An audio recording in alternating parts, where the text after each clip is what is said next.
மதுரை அருள்மிகு மீனாட்சி சுந்தரேஸ்வரர் திருக்கோவிலில் சித்திரை திருவிழா கொடியேற்றம் வேத மந்திரங்கள் முழங்க வெகு விமர்சையாக நடைபெற்றது. மதுரை மீனாட்சியம்மன் திருக்கோவிலில் சித்திரை திருவிழா 12 நாட்கள் நடைபெறும். முதல் நாளான இன்று மீனாட்சியம்மன் சன்னதிக்கு முன்புள்ள தங்க கொடிமரம் வண்ண வண்ண மலர்களால் அலங்கரிக்கப்பட்டிருந்தது. சிவாச்சாரியார்கள் வேத மந்திரங்கள் முழங்க காலை 10:35 மணிக்கு மேல் 10:59 மணிக்குள்ளாக மிதுன லக்னத்தில் கொடிமரத்தில் சிவாச்சாரியார்கள் வேத மந்திரங்கள் முழங்க தங்கக் கொடி மரத்தில் கொடியினை ஏற்றி திருவிழா தொடங்கியது.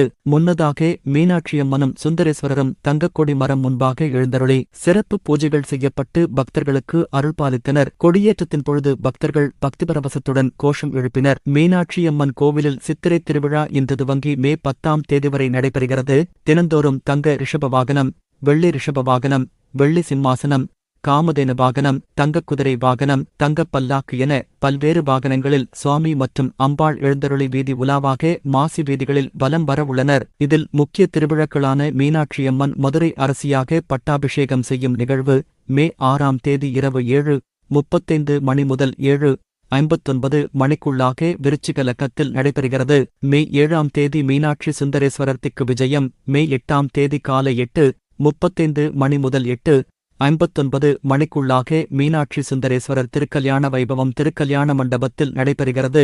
மே 9ஆம் தேதி திருத்தேரோட்டம் 4 மாசி வீதிகளில் நடைபெறும். மே 10ஆம் தேதி வெள்ளி ரிஷப வாகனத்துடன் மீனாட்சி திருவிழா நிறைவு நடைபெறுகிறது.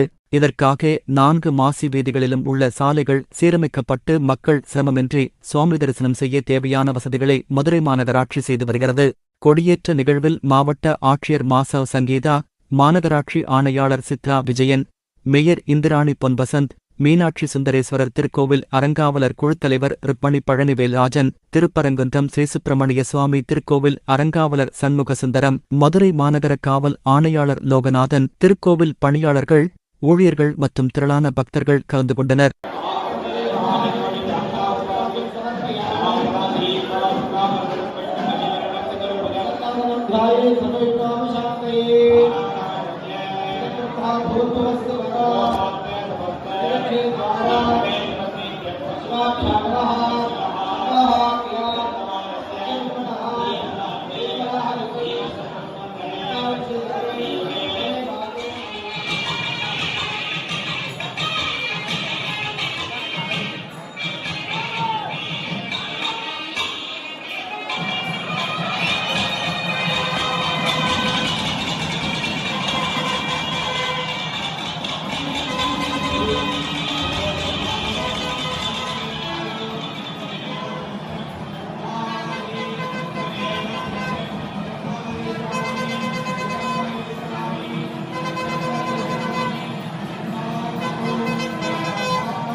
உள்ளூர் செய்திகள் முதல் உலகச் செய்திகள் வரை தெரிந்து கொள்ள மதுரை முரசு சேனலை சப்ஸ்கிரைப் செய்யுங்கள்.